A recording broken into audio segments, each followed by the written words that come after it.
আসসালামু আলাইকুম।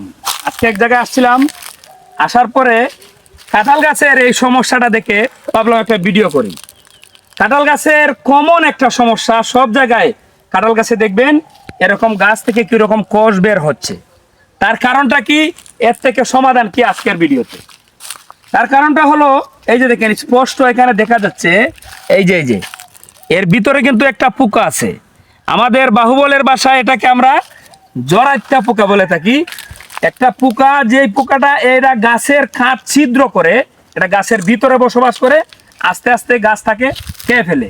যে কোনোদিন তুফান আসবে, এই ডালটা ভেঙে পড়ে যেতে পারে। এখন এর থেকে মুক্তি পেতে গেলে কি করতে হবে?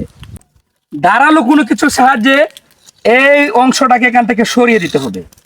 সরানোর পরে দেখবেন ছোট ছোট ছিদ্র পাওয়া যাবে, যেগুলা দিয়ে পোকা ভিতরে গেছে।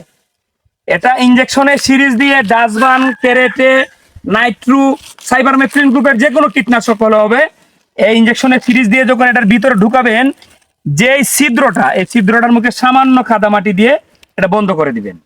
আর এটা যে সিলে গাছের ছালটা নিচে ফালাইলেন, এখন এখান থেকে ছত্রাকে আক্রমণ করবে, ফাঙ্গিসাইড হবে। এখানে কি করবেন? কপার অক্সিক্লোরাইড গ্রুপের ছত্রাকনাশক পেস্ট আকারে লাগিয়ে দিবেন। লাগিয়ে দিলে আপনার পোকাটাও মারা যাবে, আর এই যে কাটা অংশটা, শিলা অংশটা আস্তে আস্তে ভরে উঠবে। তো আশা করি সবাই বুঝতে পারছেন। ভালো থাকবেন। আল্লাহ হাফেজ।